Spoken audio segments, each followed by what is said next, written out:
চুপ, একদম চুপ।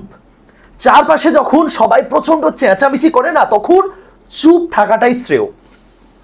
বিগত কয়েকদিন ধরে এত চেঁচামেচি শুনছি, বাপ রে, এই করব সেই করব, বদলা নেব, 21 তারিখ দেখে নেব, হ্যান্ডশেক না করলে হাত মচকে দেবো, বাপ রে। এইরকম পরিস্থিতিতে একটা ম্যাচিওর দলের সবসময় চুপ থাকাটাই শ্রেয়, এবং বিপক্ষ দলকে চুপ থেকেই এই জিনিসটা জানান দেওয়া উচিত যে চুপচাপ আসো, ম্যাচ খেলো, হেরে বাড়ি যাও। এটাই তোমরা করতে পারো এই মুহূর্তে, তার বেশি কিছু সম্ভব না। এবং আইসিসি, এসিসি, স্পন্সর, ব্রডকাস্টার সবার উদ্দেশ্যে অনুরোধ, এই গ্রেটেস্ট রাইভালরি এই শব্দটা বাদ দেওয়া হোক। লিটারেলি ওমান এর চেয়ে অনেক ভালো লড়াই করেছিল আমাদের সাথে। ওমান অনেক ভালো লড়াই করেছিল, ওমান আমাদের চাপে রেখেছিল, ওমানের এগেইনস্টে আমরা একটা সময় চাপ ফিল করেছিলাম, কিন্তু পাকিস্তানের সঙ্গে নয়। দুটো ম্যাচ খেললাম, একটা 7 উইকেটে জয় আর একটা 6 উইকেটে জয়। দুটো ম্যাচেই ইজি, টু ইজি যেটাকে বলে।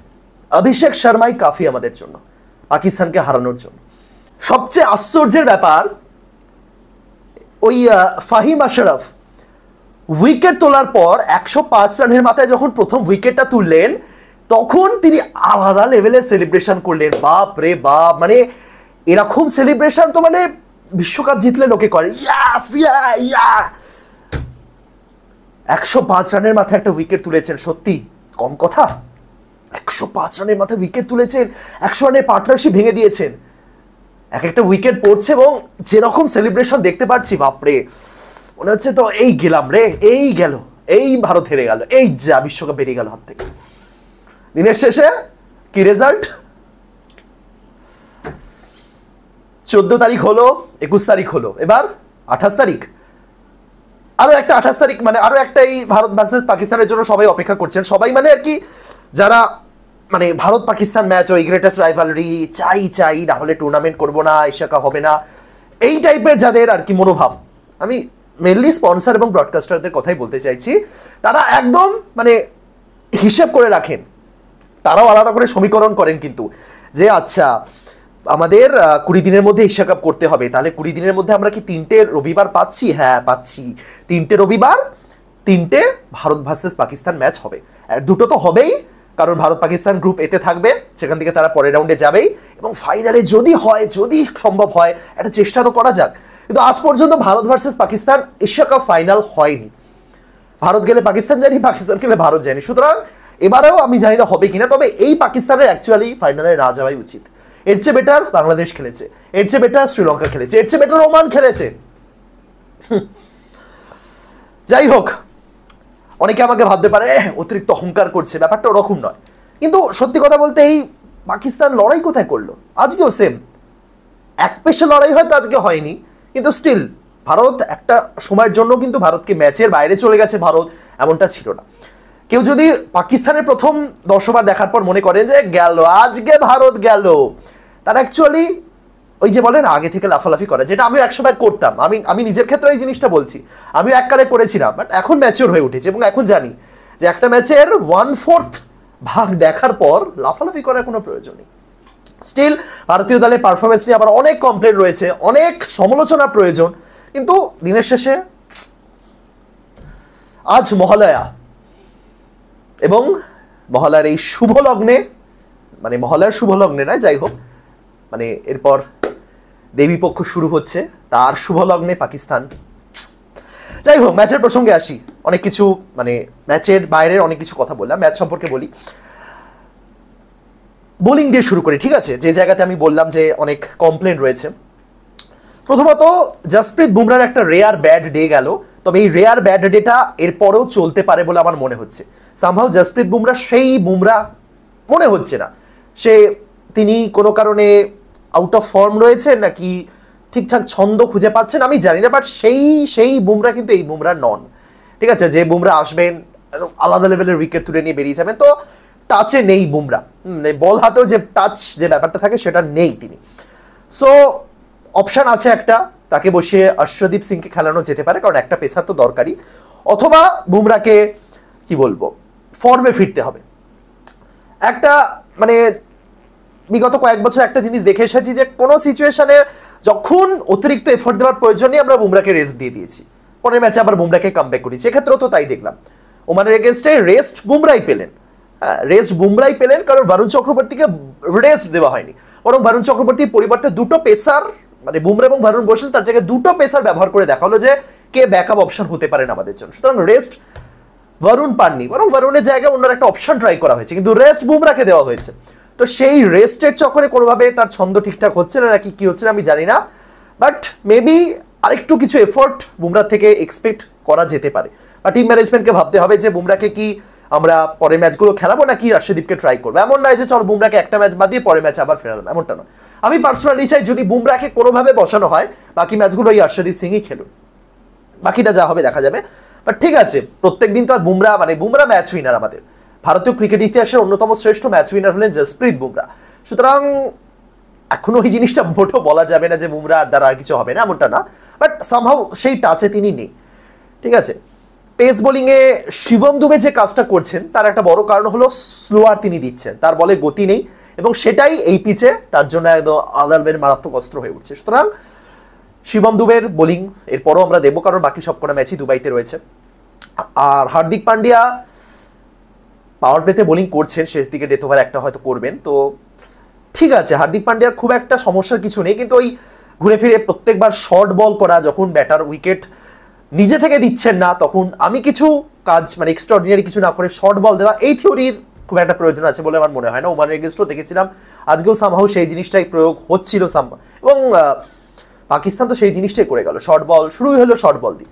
তো এই শর্ট বল থেকে একটু মেবি বেরিয়ে এসে অন্য কিছু ট্রাই করা যেতে পারে, আমি এমনটা মনে করি। আর বাকি ঠিক আছে, বোলিং কুলদীপ যাদব একটু রান খেয়ে গেছেন বটে। দেখুন এইটুকুনি তো বিপক্ষ দলের থেকে এক্সপেক্ট করাই যায় যে তারা রানটুকু করবে, সেটা আজকে তারা করেছে। ঠিক আছে, সঞ্জু স্যামসনের ক্যাচটা নিয়ে কন্ট্রোভার্সি চলছে, আমি সিরিয়াসলি জানি না যে আলাদা আলাদা অ্যাঙ্গেল তারা দেখেছে ফুটেজের ক্ষেত্রে মানে টিভিতে যতটুকু দেখিয়েছে নাকি এমনি জাস্ট বলতে হয় বলে বলছে। স্টিল এইটুকুনি আমি বলতে পারি যে বেনিফিট অফ ডাউট যেটা, সেটা ব্যাটারের পক্ষে আগে দেওয়া হতো, এখন সেই বেনিফিট অফ ডাউট জিনিসটা অনেকটাই কমে গেছে যে কোনো দলের ক্ষেত্রে। এবার থার্ড আম্পায়ারের হাতের উপর সবকিছু নির্ভরশীল, মানে থার্ড আম্পায়ার যেটা মনে করবে সেটাই। বাট আমার অন্তত মনে হয়েছে যে বল গ্লাভসে রেখেছে। এবার অনেকে বলতে পারে তুমি ভারতীয় তাই এটা বলছো, আমি যাই না, আমার পার্সোনালি মনে হয়েছে যে বল পুরো গ্লাভসের ভিতরেই এসে পড়েছে। হ্যাঁ একটা ড্রপ খেয়েছে যেটা গ্লাভসের ভিতরে, গ্লাভস তো আমরা ওই শীতকালে যে গ্লাভস পরি সেরকম গ্লাভস হয় না, উইকেট কিপারের গ্লাভসের মানে আঙুলের পরও অনেকটা অংশ থাকে কাপড়। আপনারা যদি উইকেট কিপারের গ্লাভস দেখে থাকেন তাহলে ভালো করে দেখবেন, ব্যাটসম্যানের গ্লাভস এবং উইকেট কিপারের গ্লাভস আলাদা হয়। উইকেট কিপারের গ্লাভস আঙুলের পরেও অনেকটা জায়গা থাকে, আমার যতটুকু মনে হচ্ছে সেখানে বলটা সে ড্রপ খেয়েছে। ঠিক আছে, সো এবার বাকি যে যা খুশি মতামত দিতেই পারে, বাট ওই ডিসিশনের সাথে এই ম্যাচের কোনো সম্পর্ক মানে ওই ডিসিশন দেওয়া হয়নি বলে ম্যাচ ভারত জিতেছে এমনটা একদমই না, ভারত ইজিলি জিতেছে। যাই হোক, আর বোলিং যদি বলি দুবে অ্যাকচুয়ালি ভালো বোলিং করেছেন। বরুণ বহু ম্যাচ পর সম্ভবত উইকেট পেলেন না, উইকেট লেস গেলেন। এবং আরেকটা জিনিস আপনাদের বলে রাখি, শিবম দুবে যেদিন ভারতের হয়ে ম্যাচ খেলেন ভারত ম্যাচ হারে না টি-20 ক্রিকেটে, এটা আলাদাই একটা রেকর্ড, সুতরাং সেটা এখনো চলছে। যাই হোক, অল ওভার বোলিংয়ের কথা আমি যদি বলি কিছুটা আপ কিছুটা ডাউন, কিন্তু আরো বেটার করা যেতে পারতো। আবার আমি বলছি কিছু ক্ষেত্রে আপনাকে একটু এক্সট্রা এফোর্ট দেওয়ার দরকার, সেটা ভারত কিন্তু আজকে সামহাউ ওমানের এগেইনস্টে দেয়নি। ঠিক আছে, এবং এই জায়গাতেই টিমের বডি ল্যাঙ্গুয়েজ নিয়ে কিছু প্রশ্নচিহ্ন উঠবে। বোলিংয়ের ক্ষেত্রে তো এই জিনিসটা আমি বললামই, কিন্তু মাঠের মধ্যে যখন আমি ফিল্ডিং করছি তখন প্লেয়ারদের মধ্যে একটা বডি ল্যাঙ্গুয়েজ থাকে না, সেটা আমার খুব একটা পজিটিভ মনে হচ্ছে না, এবং এই বডি ল্যাঙ্গুয়েজ থেকে আমি অ্যাকচুয়ালি হতাশ। ভারতীয় দল যখন নামছে বিপক্ষে যেই হোক, যেই ভারতীয় দলই হোক, যেই ফরম্যাটই হোক, ঠিক আছে, যে টুর্নামেন্টই হোক, একটা আলাদা এইরকম একটা ব্যাপার দরকার, ইয়াস জিতবো। সত্যি কথা বলতে কোহলি রোহিতরা যখন থাকতেন, বিশেষ করে কোহলি, তখন এই বডি মানে এই জোশ বা এই একটা করবো লড়বো টাইপের ব্যাপার এর অভাব হয় না। তো সামহাউ সেটা আজকে আমি দেখলাম, ওমানের এগেইনস্টও সেটা দেখেছিলাম, একটা গাছড়া বা জিতবো, এই জিনিসটা আমি অ্যাকচুয়ালি চাই না। এই জিনিসটা যেন ভারতীয় দলের সাথে না হয়। পজিটিভ অ্যাপ্রোচ এবং পজিটিভ বডি ল্যাঙ্গুয়েজ দুটোই দরকার। ফিল্ডিংয়ে ক্যাচ মিস হয়েছে অনেকগুলো, ঠিকঠাক ফিল্ডিং হয়নি। দেখুন ক্যাচ মিসের একটা লজিক অবশ্যই আছে, সেটা হলো দুবাইয়ের যে স্টেডিয়ামের যে লাইট দেখবেন প্রচুর রিং লাইট রয়েছে উপরে, তো সেই লাইটগুলো ফিল্ডারদের জন্য খুবই সমস্যার ব্যাপার। কিন্তু তার মানে আমি একটা ইন্টারন্যাশনাল ম্যাচ খেলতে নামছি এবং এতগুলো ক্যাচ ছেড়ে দিচ্ছি, এটা মানা যায় না। আরও বেটার অ্যাপ্রোচ করা যেতেই পারতো। অভিষেক একটা ইজি চান্স মিস করেছেন, কুলদীপ একটা করেছেন, গিল একটা করেছেন, অভিষেক একটা হাতে লেগে 6 হয়ে গেল। সুতরাং 3 থেকে 3.5 খানা ক্যাচ তো আমরা মিস করেছি, যেটা হবে না, নেক্সট টাইম করলে চলবে না। ক্যাচ ম্যাচ জেতায়, এটা সবাই জানে, তাই না? সো বোলিং ঠিক আছে, আর একটু বেটার হতে পারতো, বাট ফিল্ডিং এর সময় বডি ল্যাঙ্গুয়েজ আমার খুব একটা ভালো লাগেনি, যেটা ইমপ্রুভ করতে হবে। এবং রান চেসার ক্ষেত্রে আজকে গিল এবং অভিষেক দেখিয়ে দিলেন যে পাঞ্জাব পুত্তর, দুজনই পাঞ্জাবি ক্রিকেটার, শুভমান গিল এবং অভিষেক। আমি দুজনের একটা খুব সুন্দর কি বলবো মিলিত নাম রেখেছি, জানি না কেমন লাগবে, অভিষেক শুভমান, অভিমান, বাংলাতে অভিমান। যাই হোক, আমি এমনি জাস্ট দেখছিলাম যে বাহ, একটা ভালো মিলিত নাম দেওয়া যায়, কিন্তু দুজনে খুব ভালো খেলেছে। মানে দুজনের যে পার্টনারশিপটা আজকে দেখলাম, দুজনে একে অপরকে জাস্ট কি বলবো, কি শব্দ ব্যবহার করবে জানি না, মানে গিল এক একটা শট খেলছিলেন এবং বলছিলেন যে আমিও পারি, ওইদিকে শুভমান অভিষেক তো খেলছিলেন এবং তিনি বলছিলেন যে আচ্ছা তুমি পারো, তা আমি কি পারি না, মানে কমপ্লিমেন্ট দেওয়া যেটাকে বলেন একে অপরকে, ঠিক সেরকম এবং তার চেয়েও বেশি কিছু যেন। এই দুজন মাঠের বাইরেও বন্ধু, বহুদিন ধরে একসাথে খেলছেন আন্ডার 19 লেভেল থেকে। আন্ডার 19 সেই টিমে গিল ছিলেন এবং অভিষেক শর্মা ছিলেন, পৃথ্বী শ যে টিমটা লিড করেছিলেন। তো সে 2018 থেকে চলছে, তার আগে থেকে তারা খেলছেন পাঞ্জাবের টিমে। সুতরাং খুব ভালো একটা কানেকশন রয়েছে দুজনের মধ্যে এবং সেটাই আজকে দেখলাম, সে বন্ডিং, একটা স্ট্রং পার্টনারশিপ।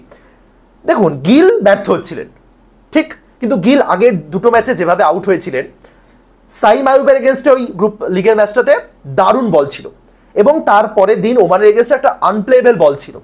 তো দুটো উইকেটই খুব মানে বোলারের কৃতিত্ব আমি বলবো। গিল খুব বাজে শট খেলতে গিয়ে আউট হয়েছিল এমনটা না, ইভেন আজকেও যে শটটা খেলতে গিয়ে আউট হলেন, ভালো বল করেছিলেন হ্যারি শ্রফ, এটা ঠিক। তো এমন নয় যে গিল খুব বাজে খেলছেন, গিলের থেকে আপনি ওই মোটো 200-250 স্ট্রাইক রেটে ব্যাটিং এক্সপেক্ট করতে পারেন না, যদিও গিল আজকে সেই অ্যাপ্রোচই খেলেছেন পাওয়ার প্লেতে, বাট স্টিল গিল একটু বেটার ডেলিভারিতে আউট হয়েছেন এমনটা আমি মনে করি। কিন্তু আজ যখন ঠিকঠাক ব্যাটে বলে কানেকশন হচ্ছিল, আপনি দেখতেই পেয়েছেন যে গিল কতটা ভালো ব্যাটিং করেছেন, গিল এবং তার সাথে অভিষেক দুজনে মিলেই সেম। সুতরাং যেদিন ফর্মে থাকবেন গিল অভিষেক দুজনের কথাই বলছি, সেদিন কিন্তু বিপক্ষ দল তো ব্যাটিং খুবই ভালো হয়েছে। 8.5 ওভারের মধ্যে 100 রান যখন আমরা তুললাম, শুধু আফসোসের ব্যাপার এটাই যে আমরা আরো বেটার কিছু করতে পারতাম, আমরা 16-17 ওভারের মধ্যে রান চেস করে ফেলতে পারতাম, তারপরে গিয়ে একটু মুশকিল হয়ে গেল। এবং এটা থেকে এটাই প্রমাণিত যে যখন সেট ব্যাটার আউট হন, নতুন ব্যাটার ক্রিজে নেমেই বড় শট খেলতে যাবেন এমনটা সম্ভব নয়। আজকে হয়তো ভারতের টার্গেট বেশি ছিল না, কিন্তু আমি অন্য দিনের কথা বলছি। ধরুন কোনো একটা ম্যাচে ঠিক আছে 2-3টে উইকেট শুরুতে হঠাৎ করে পড়ে গেছে এবং 8 ওভারে 90-95 রান মতন দরকার, যেটা টি-20 ক্রিকেটে চেজেবল, কিন্তু সেটা করা কিন্তু যথেষ্ট চাপ হয়ে যাবে নতুন ব্যাটারদের জন্য। এই দুবাইয়ের পিচেই আমি বলছি, ঠিক আছে? তো এটাই বলতে পারি যে সেকেন্ড ব্যাটিং অবশ্যই মানে সুবিধাজনক, রান চেস এখানে অবশ্যই সুবিধাজনক, কিন্তু নতুন ব্যাটারদের জন্য খুব তাড়াতাড়ি রান তোলা কিন্তু মোটেও সহজ নয়। তিলক ভার্মার ক্ষেত্রে বলতে পারি তিলক ভার্মা বেশ ভালো খেলছেন, কিন্তু তিলক ভার্মার ব্যাটিং অর্ডারটা যেরকমভাবে সাফল করা হচ্ছে, সঞ্জুর ক্ষেত্রেও তাই। তো এদের দুজনের এই ব্যাটিং অর্ডার নিয়ে একটু সমস্যা, কারণ 3 নম্বরে তিলক ভার্মা খেলে অভ্যস্ত, আগেও তিনি খেলেছেন, তো সেই জায়গাতে তিলককে নামানো হচ্ছে না। সূর্য নামছেন ওই ডানহাতি বাঁহাতি কম্বিনেশন মেনটেন করার জন্য। আপনি দেখুন আজকে সারাক্ষণ তাই করা হলো, গিল এবং অভিষেক, গিল আউট হলেন সূর্য নামলেন, সূর্য আউট হলেন তারপরে তিলক নামলেন, কিন্তু ওই দুটো বাঁহাতি তো একটা সময় ছিল একই জায়গাতে। তো আমার প্রশ্ন এটাই যে বারবার ডানহাতি বাঁহাতি মানে এই কম্বিনেশনটা রাখার প্রয়োজন নেই, যে রাখতেই হবে জোর করে না। অভিষেক তিলক সে একই সাথে এলেনি একটা জায়গায়, তো আমার মতে 3 নম্বরে তিলকই আসুন, 3 নম্বরে খেলে তিনি অভ্যস্ত, ভালো খেলেছেন। এবং সূর্য আগের দিন তো অতিরিক্ত কনফিডেন্স ব্যাটিং করতেই আসবো না, দেখা গেল আজকে কি হলো। তো সূর্য ব্যাট হাতে বিগত 1 বছরে অনেকবার ডিসঅ্যাপয়েন্ট করেছেন, আশা করি ব্যাট হাতে ফর্মে ফিরবেন, কারণ টিমে শুধুমাত্র একজন ক্যাপ্টেনের প্রয়োজন নেই, ক্যাপ্টেন্সি গিলও করতে পারেন, তাই না? আর রান চেস ঠিক আছে, সঞ্জু তো আগের দিনও টাচে ছিলেন না, আজকে ঠিক আছে। অল ওভার রান চেসটা আরো আগে হতে পারতো, কিন্তু যেটা বললাম অত সহজে রান কিন্তু নেমেই বড় শট খেলা যায়। যাই হোক, দিনের শেষে জয়টাই বড়, এবং আমরা 7 বল বাকি থাকতে জিতেছি 6 উইকেটে। এবং এই মুহূর্তে নেট রান রেটে কি ভারত এগিয়ে আছে? হ্যাঁ, নেট রান রেটে ভারত 1 নম্বরে রয়েছে, বাংলাদেশ 2, শ্রীলঙ্কা পাকিস্তান হেরেছে। তো যা খেলছে ভারত, আশা তো করাই যেতে পারে। এরপরে তাহলে শ্রীলঙ্কা পাকিস্তান, এই ম্যাচটা কিন্তু একটা টাফ ম্যাচ হতে চলেছে। শ্রীলঙ্কা পাকিস্তান প্রবাবলি পরশুদিন রয়েছে, এই ম্যাচের উপর কিন্তু অনেক কিছু নির্ভর করবে। যে জিতবে সে অনেকটা অ্যাডভান্টেজ, যে হারবে তার প্রায় বিদায়। কি মনে হচ্ছে কোন দুটো দল তাহলে ফাইনালে যাচ্ছে, এবং তার সাথে এটাও ভারত বনাম পাকিস্তান কি সামহাউ ফাইনাল হবে, কি মনে হচ্ছে?